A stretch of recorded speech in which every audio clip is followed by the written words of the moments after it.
آج جو واقعہ میں آپ کو سنانے جا رہی ہوں یہ ایک سچا واقعہ ہے، اور یہ واقعہ قرآن پاک کی حکمت، اس کی دانائی، اس کی سچائی، اس کی صداقت، جس کو کسی تمہید کی، کسی دلیل کی ضرورت نہیں ہے، اس کا منہ بولتا ثبوت ہے۔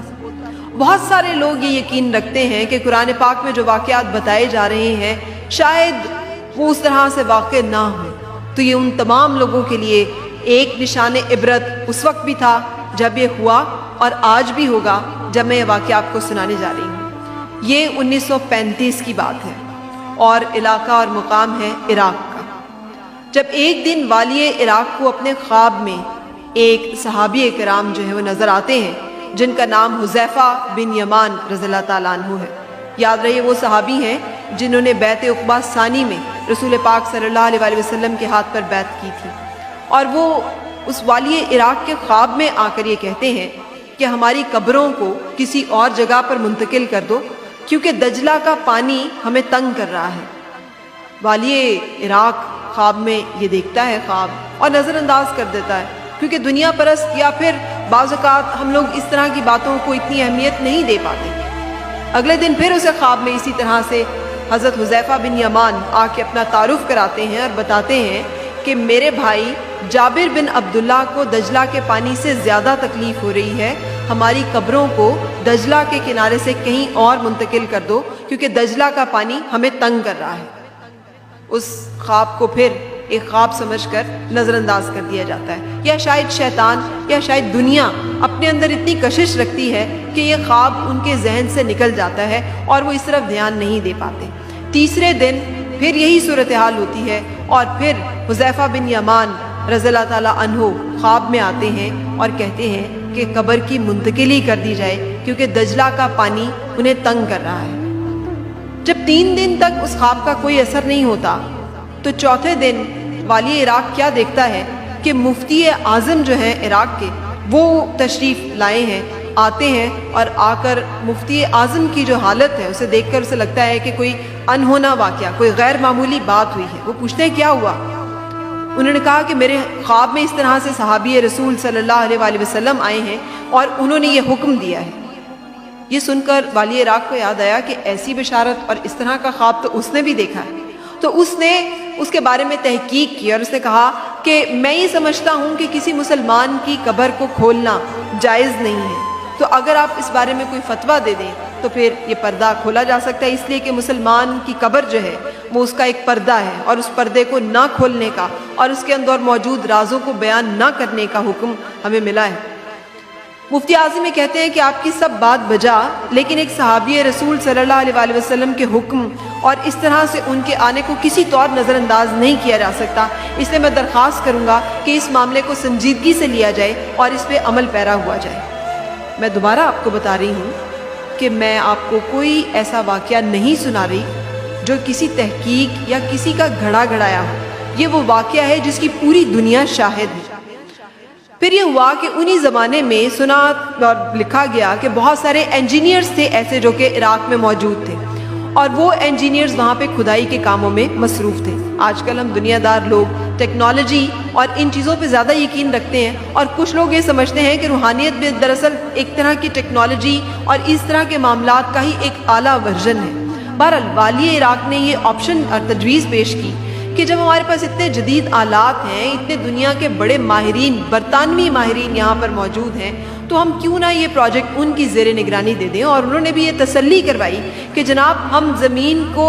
دیکھنے کی صلاحیت رکھتے ہیں، ہمارے پاس ایسے آلات موجود ہیں کہ ہم اوپر سے ہی ماپ سکتے ہیں کہ کتنی گہرائی میں پانی ہے، پانی کی ڈائریکشن کس طرف ہے، اور پانی موجود ہے یا نہیں ہے۔ تو والی عراق نے کہا کہ پھر تو معاملہ حل ہو گیا، اس سے کہ ہم ان کی ذمہ داری میں دیتے ہیں، یہ ہمیں بتا دیں گے کہ اس طرح کا کوئی معاملہ ہے، یا شاید ہمارا ذہن یا ہمارا ایک وسوسہ ہے، وہمہ ہے، اور اسے نظر انداز کر دینا چاہیے۔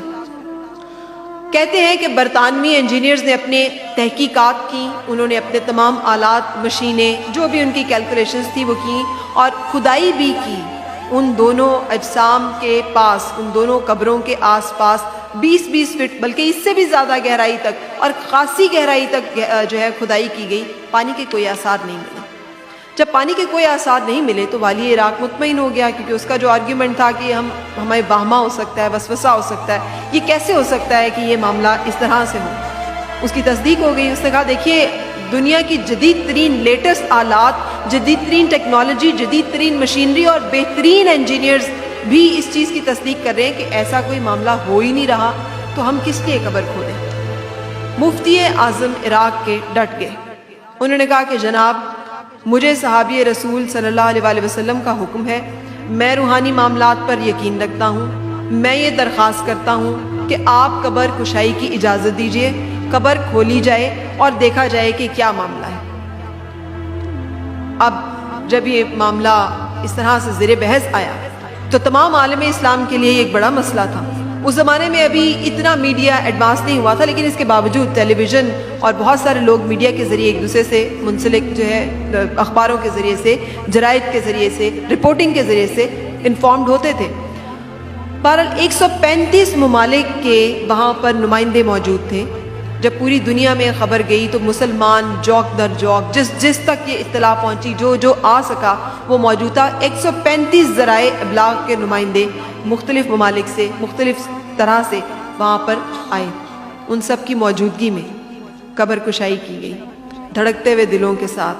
پریشانی تشویش کے ساتھ، اس لیے کہ ہر ایک شخص تذبذب میں تھا، ہر ایک شخص اس معاملے میں واہمے کا شکار تھا کہ واللہ اللہ جانے کیا حالات ہیں، اللہ جانے کیا صورتحال ہے۔ کہتے ہیں کہ جب قبر کھولی گئی تو دیکھنے والے حیران رہ گئے کہ قبر کا پانی حضرت جابر بن عبداللہ رضی اللہ تعالیٰ عنہ کے قدم مبارک ٹچ کر رہا تھا۔ دجلہ کا جو پانی ہے وہ پاؤں چھو رہا تھا، اور حضرت حذیفہ بن یمان رضی اللہ تعالیٰ عنہ کی قبر سے ابھی چند فٹ کے فاصلے پر تھا۔ یہ بھی انہوں نے اپنی آنکھوں سے دیکھا کہ جسم مبارکوں کی کیا بات کی جائے،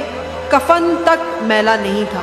کفن اس حالت میں موجود تھا کہ جو ناقابل یقین تھا۔ اور یہ 1350 سال گزر چکے ہیں، یہ 1935 کی میں آپ کو بات بتا رہی ہوں۔ تو ایک جاپانی رپورٹر نے وہاں پہ لکھا کہ میں نے جو اپنی آنکھوں سے دیکھا ہے میں یہ بیان نہیں کر سکتا، اور آج مجھے اس خدائے واحد پر یقین آ گیا ہے کہ جس کے ماننے والے زمین جو ہے ان کو نہیں کھاتی، جس کے ماننے والوں کے ساتھ اس طرح کا معاملہ ہوتا ہے کہ طبعی اصول ان کے اوپر لاگو نہیں ہوتے، اس رب کو آپ طبعی اصول اور قوانین کے ذریعے سے کیسے سمجھ سکتے ہیں جس کے بندوں کے اوپر وہ طبعی قوانین جو ہے وہ لاگو نہیں ہوتے۔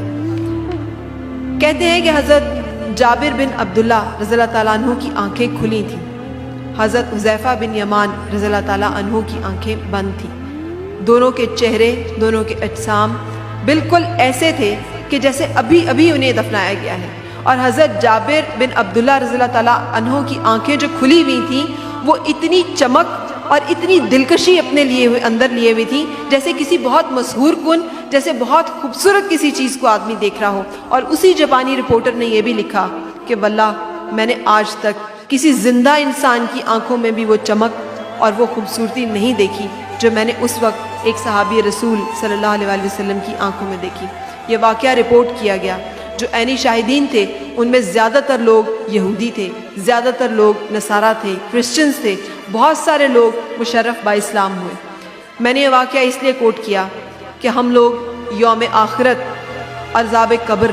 اور یہ دنیاوی معاملات جہاں پر کہ ہماری آنکھ سے اوجھل معاملات ہوتے ہیں اس کے اوپر یقین لانے میں، اعتقاد کرنے میں بعض اوقات کمزوری دکھاتے ہیں۔ یقین کامل رہے کہ اللہ کے سوا اور کوئی رب نہیں، اور ایک دن ہم نے اپنے رب کے حضور پیش ہونا ہے اور اپنے اعمال کا جواب دینا ہے۔ اللہ تعالیٰ مجھے اور آپ کو اس دن سرخرو کرے، آمین۔